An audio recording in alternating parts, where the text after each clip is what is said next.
guys, a new hair! So guys, di ba sinabi ko next, bukas na lang.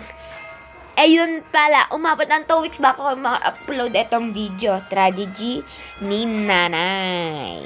Sino kaya ang pumatay sa akin? So guys, in-remove ko muna yung namin sa kwarto para ma-remove yung crime scene.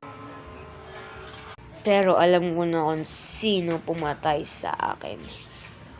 Di ba, doon sa cellphone, bag daw patayin yung CEO, hindi yan maganda plano.